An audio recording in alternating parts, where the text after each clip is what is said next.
Hello students, today we are going to discuss complex numbers and quadratic equations. तो सबसे पहले बात आती है कि कॉम्प्लेक्स नंबर्स हैं क्या, कहाँ से आया, इसकी हिस्ट्री क्या है. तो कॉम्प्लेक्स नंबर्स का जो सबसे पहला ग्रीक्स जो थे उनको ये पता था, इस फैक्ट का पता था कि नेगेटिव नंबर्स का स्क्वायर रूट एग्जिस्ट नहीं करता है. But credit goes to Indian mathematician mister Mahavir, जिन्होंने इस डिफिकल्टी को क्लियरली स्टेट किया, मेंशन किया. और डिफिकल्टी क्या थी, उस डिफिकल्टी के बारे में आऊंगा. कॉम्प्लेक्स नंबर्स कहाँ से क्यों आए, तो एक डिफिकल्टी उन्होंने फेस की, वो मैं आपको बताऊंगा. उसके बाद दूसरे हमारे मैथमेटिशियन, इंडियन मैथमेटिशियन भास्कर आए. उन्होंने भी इस डिफिकल्टी के बारे में लिखा अपनी बुक में, बीज गणित, उसमें मेंशन किया उन्होंने. इसके बाद और बाकी के मैथमेटिशियंस ने भी इस पे रिसर्च की. और एक स्विस मैथमेटिशियन ऑयलर, उन्होंने एक सिंबल आयोटा, ये जो सिंबल आप देख रहे हो, ये आयोटा का सिंबल ऑयलर ने दिया. तो अब बात करते हैं कि कॉम्प्लेक्स नंबर हैं क्या और क्यों जरूरत पड़ी कॉम्प्लेक्स नंबर्स की, क्या प्रॉब्लम थी, क्या डिफिकल्टी फेस कर रहे थे. क्या कॉम्प्लेक्स नंबर्स सच में कॉम्प्लेक्स हैं? नहीं, केवल नाम कॉम्प्लेक्स है, ज्यादा कॉम्प्लेक्स नहीं है. ओके, चलिए स्टार्ट करते हैं. तो सबसे पहला जो डिफिकल्टी थी वो थी कि आपकी अगर एक क्वाड्रेटिक इक्वेशन है x² + 1 = 0, तो आप यहां पे देखोगे जो डिस्क्रिमिनेंट है वो नेगेटिव है. और अभी तक आप 10th क्लास तक जो क्वाड्रेटिक इक्वेशंस पढ़ते आए हो उसमें आपने पढ़ा है d should be greater than और इक्वल टू 0. ठीक है, तभी उस क्वाड्रेटिक इक्वेशन के रियल रूट्स हमें मिलते थे. बट यहां पर क्योंकि d मेरा नेगेटिव है तो इसके रियल रूट्स नहीं हो सकते. और यही प्रॉब्लम थी कि अगर मैं 1 को इधर ले जाऊं तो x² = -1, और अगर मैं x की वैल्यूज निकालूं, यानी कि रूट्स ऑफ दिस इक्वेशन निकालूं, तो मेरे पास आता है ±√-1. अब -1 का अंडर रूट क्या होगा? ठीक है, ये हम लोगों ने नहीं पढ़ा है. और यही वो प्रॉब्लम थी कि जिसकी वजह से कॉम्प्लेक्स नंबर्स एग्जिस्टेंस में आए. तो इस प्रॉब्लम को सॉल्व करने के लिए ऑयलर ने √-1 को एक नए सिंबल का नाम दिया, I, and this is called as iota. So this name of this symbol is iota. Okay, तो क्या प्रॉब्लम सॉल्व हो गई? यस. एक √-1 को उन्होंने एक सिंबल का नाम दिया आयोटा, और इससे हमारी प्रॉब्लम सॉल्व हो गई.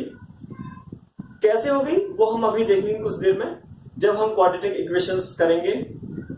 ठीक है, तो अब बात आती है कि चलो ठीक है, आपने आयोटा दे दिया, √-1 = आयोटा आपने बोल दिया. अब तो कॉम्प्लेक्स नंबर क्या है? तो कॉम्प्लेक्स नंबर को डिफाइन किया गया, z से रिप्रेजेंट करते हैं कॉम्प्लेक्स नंबर्स को. z = a + iota_b, कि कोई भी मेरा नंबर अगर इस फॉर्म में होगा, then this z is called as your complex number.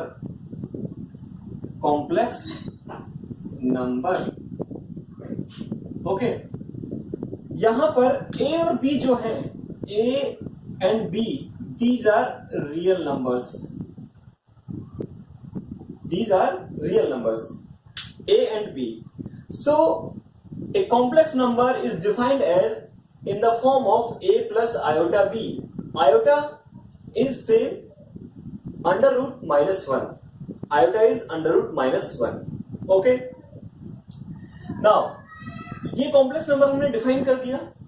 अब इसमें आप दो चीजें देख रहे हो, a और b. तो ये जो a है इसको बोला जाता है real part of z. Okay, real part of complex number z, real part of complex number z। Okay, कि जो मेरा z कॉम्प्लेक्स नंबर है उसका रियल पार्ट वो होगा मेरा a, और b को बोला जाता है इमेजिनरी पार्ट। b को मेरा बोला जाता है इमेजिनरी पार्ट, IMZ। रिप्रेजेंट करने का तरीका, real part of z RE for real and IM for imaginary. So this is imaginary part of complex number z।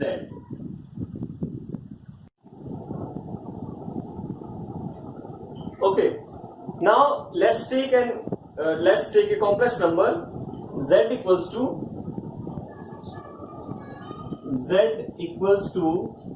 2 plus iota 3। ठीक है, 2 plus iota 3। तो यहां पर जो मेरा 2 है, दिस इज माई, अगर मैं लिखूं REZ यानी कि real part of complex number z, वो मेरा होगा 2, और imaginary part of real complex number z वो मेरा होगा 3। ठीक है, सो this is the concept of real part and imaginary part of A complex number. ठीक है, अब इसी तरह से आपके बहुत सारे एग्जांपल्स कॉम्प्लेक्स नंबर्स के हो सकते हैं। फॉर एग्जांपल, अगर मैं लिखूं 3 प्लस आयोटा माइनस 4/11, ठीक है, ये भी मेरा एक कॉम्प्लेक्स नंबर है, बिकॉज 3 मेरा जो है, अगर मैं इसको रिप्रेजेंट करूं Z1 से, तो ये भी मेरा एक कॉम्प्लेक्स नंबर है, क्योंकि 3 एक रियल नंबर है, -4/11 ये भी एक रियल नंबर है। So it is in the form of a plus iota b, a plus iota b। ठीक है, तो जो भी नंबर मेरा a प्लस आयोटा b की फॉर्म में होगा वो मेरा एक कॉम्प्लेक्स नंबर होगा। a और b रियल नंबर्स होंगे। अब बात आती है, मान लीजिए मेरे पास 2 कॉम्प्लेक्स नंबर्स हैं, Z1 एंड Z2। ओके, तो Z1 को मैं बोलता हूं कि Z1 मेरा है a प्लस आयोटा b, और Z2 है मेरा c plus iota d। Okay, अब अगर मैं कहूं कि Z1 इक्वल्स टू Z2, यानी कि जो 2 कॉम्प्लेक्स नंबर्स हैं ये दोनों इक्वल हैं, तो इसके लिए क्या कंडीशन है, ये कब इक्वल होंगे? ठीक है, तो मैं कहता हूं कि Z1 इक्वल्स टू Z2 कब होंगे? Only when their real parts are equal. So real part of Z1 equals to real part of Z2 and imaginary part of Z1 equals to imaginary part of Z2। केवल तभी 2 complex numbers मेरे equal होंगे। इस case में, यानी कि अगर मेरा A इक्वल्स टू C होगा और B इक्वल्स टू D होगा, then only my 2 complex numbers Z1 and Z2 will be equal। Is that clear? एक छोटा सा एग्जांपल लेते हैं और फिर वहां से हम समझेंगे कि 2 कॉम्प्लेक्स नंबर्स कैसे इक्वल होते हैं। ओके, तो एक एग्जांपल है, this is given 4x plus iota 3x minus y equals to 3 plus iota minus 6। तो 2 कॉम्प्लेक्स नंबर्स हैं, हमें दिखाई पड़ रहे हैं, a plus iota b, a x की टर्म में है और b x और y की टर्म में है, equals to 3 plus iota minus 6। ये भी एक कॉम्प्लेक्स नंबर है, a प्लस आयोटा b की फॉर्म में। ठीक है, और ये गिवन है that this complex number is equals to this complex number. तो अब वो पूछ रहा है कि x और y की क्या वैल्यूज होंगी। ठीक है, तो अभी हम लोगों ने पढ़ा था कि अगर 2 कॉम्प्लेक्स नंबर्स इक्वल हैं तो वो कब इक्वल होंगे? जब उनके रियल पार्ट्स इक्वल होंगे और इमेजिनरी पार्ट्स इक्वल होंगे। ठीक है, तो रियल पार्ट, इसका रियल पार्ट 4x और इसका रियल पार्ट 3, ये दोनों इक्वल होने चाहिए, और इसका imaginary part 3x minus y ये इक्वल होना चाहिए इसके इमेजिनरी पार्ट के। इसका इमेजिनरी पार्ट है -6, ये हुआ आपका -6। ठीक है, दो इक्वेशंस, दो वेरिएबल्स आप आसानी से निकाल सकते हो x और y की वैल्यू।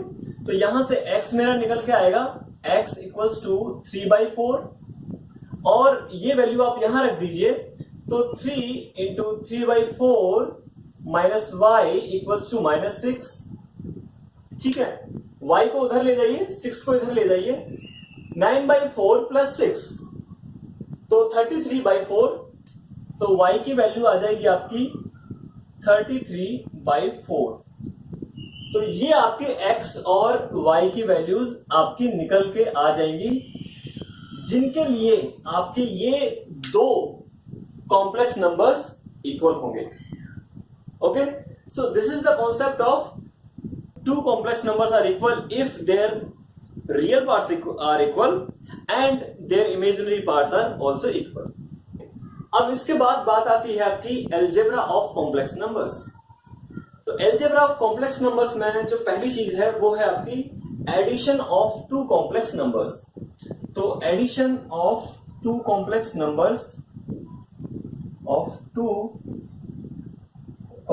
numbers ठीक है, तो मान लीजिए पहला एक जो मेरा कॉम्प्लेक्स नंबर है वो मेरा है z1 equals to a plus iota b, और दूसरा मेरा कॉम्प्लेक्स नंबर है z2 which is equals to c plus iota d। ठीक है, अब इन दो कॉम्प्लेक्स नंबर्स को मुझे ऐड करना है, z1 plus z2, so z1 plus z2 equals to, तो दो कॉम्प्लेक्स नंबर्स का जो एडिशन जो डिफाइन किया गया है वो है कि इनके जो रियल पार्ट्स हैं वो ऐड हो जाएंगे, यानी कि a plus c plus iota imaginary parts, तो b प्लस d। तो दो कॉम्प्लेक्स नंबर्स का एडिशन विल बी दिस।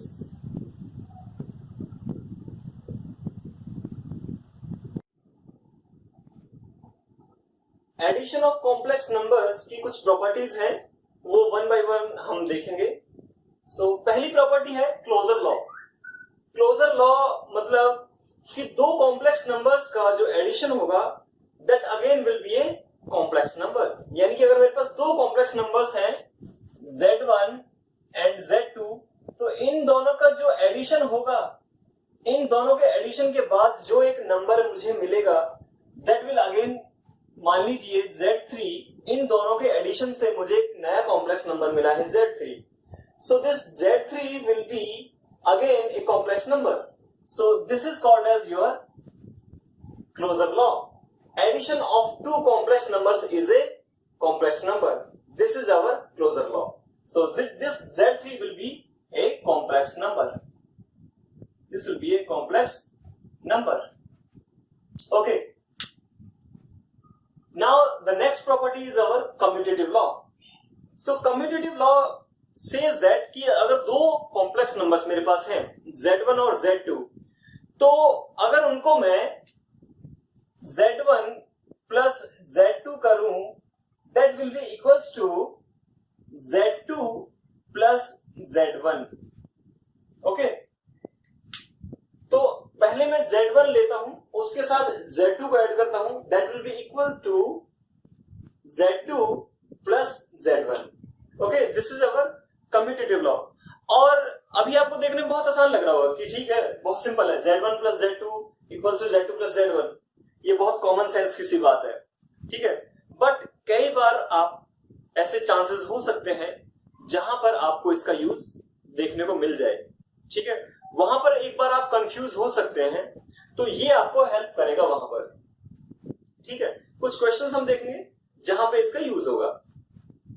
तीसरा, एसोसिएटिव लॉ।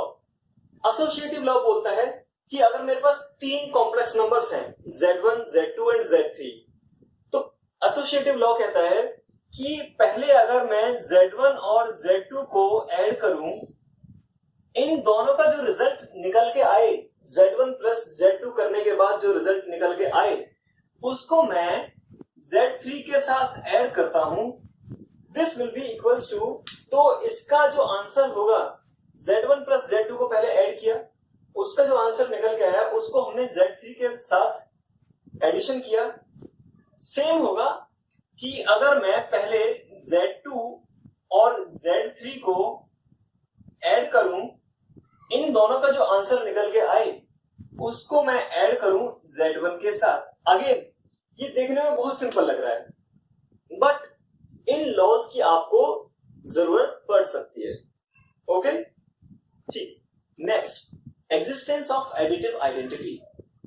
अब देखो यहां पे दो चीज आ रही है, दो वर्ड्स आपको दिखाई पड़ रहे हैं, एडिटिव और आइडेंटिटी। तो एडिटिव मतलब एडिशन से रिलेटेड टू एडिशन, और आइडेंटिटी मतलब एक कॉम्प्लेक्स नंबर की अगर हम बात कर रहे हैं तो उस कॉम्प्लेक्स नंबर की एक आइडेंटिटी है, खुद एक कॉम्प्लेक्स नंबर की एक आइडेंटिटी है। तो कहना चाह रहा है कि इसको इस तरह से समझ सकते हैं हम, एडिटिव आइडेंटिटी को हम इस तरह से समझ सकते हैं कि एक कॉम्प्लेक्स नंबर है, उसके साथ अगर मैं कोई और कॉम्प्लेक्स नंबर ऐड करूं, कुछ ऐसा कॉम्प्लेक्स नंबर ऐड करूं कि जो मेरा ओरिजिनल कॉम्प्लेक्स नंबर है वो सेम रहे एडिशन के बाद, तो वो जो दूसरा कॉम्प्लेक्स नंबर है जो हम ओरिजिनल कॉम्प्लेक्स नंबर के साथ ऐड कर रहे हैं, that second complex number will be called as your additive identity. और वो क्या होगा, किसी नंबर के साथ आप कुछ ऐसा ऐड करो कि वो नंबर फिर दोबारा वही मिल जाए, सिंपल, 0। ओके, सो मान लीजिए मेरा Z1 कोई कॉम्प्लेक्स नंबर है और इसके साथ मैं 0 प्लस आयोटा 0 ये ऐड करता हूं, ठीक है। तो अगेन मुझे क्या मिलेगा, Z1। So this 0 plus iota 0, this is called as your additive identity. और 0 इसको बोलते हैं हम zero complex number. So this 0 plus iota 0 is called as your additive identity. Okay? ठीक है। नेक्स्ट आपका है एग्जिस्टेंस ऑफ एडिटिव इनवर्स। और एक बात और कि ये जो एडिटिव आइडेंटिटी है ये फॉर एवरी कॉम्प्लेक्स नंबर ये एग्जिस्ट करती है, और ये जो लॉज हैं फॉर एवरी कॉम्प्लेक्स नंबर्स ये लॉज वैलिड हैं।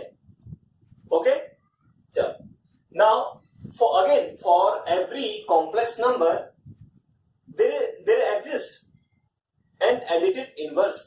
So this is called as your existence of additive inverse. अब इसका मतलब सोच के देखिए कि दो टर्म्स यहाँ पे आ रही हैं, एडिटिव और inverse. Additive related to addition of complex numbers,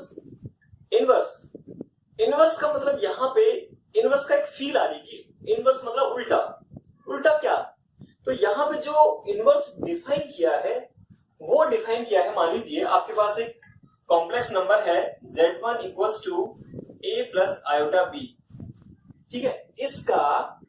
इस कॉम्प्लेक्स नंबर का मुझे एडिटिव इनवर्स निकालना है। तो मैंने जैसे बोला कि कुछ फील आ रही है, इनवर्स के नाम से कुछ फील आ रही है, ठीक है। और रिलेटेड टू एडिटिव, तो यहां पे जो एडिटिव इनवर्स डिफाइन किया गया है that is minus a minus iota b। So this complex number is called as your additive inverse. Okay, so this is my what, minus Z1. Okay, so additive inverse is nothing but negative of original complex number which has been given to us. तो मुझे दिया गया था पहले Z1, मुझे complex number दे दिया गया a plus iota b। इस Z1 equals to a plus iota b का एडिटिव इनवर्स निकालना है। So the additive inverse of z1 a plus equals to a plus iota b will be minus z1. Okay, तो minus आप multiply करोगे यहां minus a minus iota b. So this term is called as your additive inverse. So this minus z1 will be your additive inverse.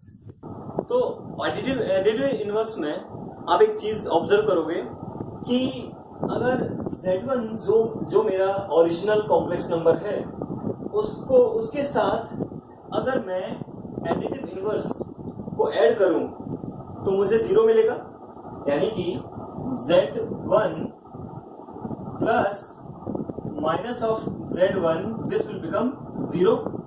Okay, तो additive inverse जो कि मेरा minus of z1 है वो कैसा नंबर होगा? वो एक ऐसा नंबर होगा जो मेरे ओरिजिनल कॉम्प्लेक्स नंबर को 0 बना दे. ऐड करने के बाद वो मेरे ओरिजिनल कॉम्प्लेक्स नंबर को 0 बना दे. So that will be called as my additive inverse. So this is the concept of some properties of your addition of complex numbers. Closure law, commutative law, associative law, existence of additive identity and existence of additive inverse. Okay, इसके बाद आता है difference of complex numbers. तो आपके पास अगर दो complex numbers हैं उनका आपको difference निकालना है, तो कैसे करेंगे कि मान लीजिए पहला आपके पास कॉम्प्लेक्स नंबर है z1 माइनस z2, दूसरे कॉम्प्लेक्स नंबर को आप माइनस करना चाह रहे हो, तो इसको एक सिंपल तरीके से किया जा सकता है कि इसको मैं लिख सकता हूं this is equals to z1 plus minus of z2.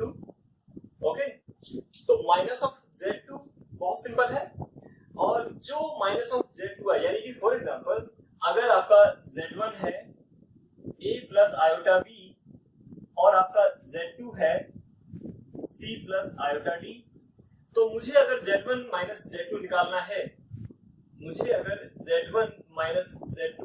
है, तो पहले आप z2 का नेगेटिव निकालिए. z2 का नेगेटिव, और z2 का नेगेटिव होगा minus z2 equals to minus c plus iota minus D.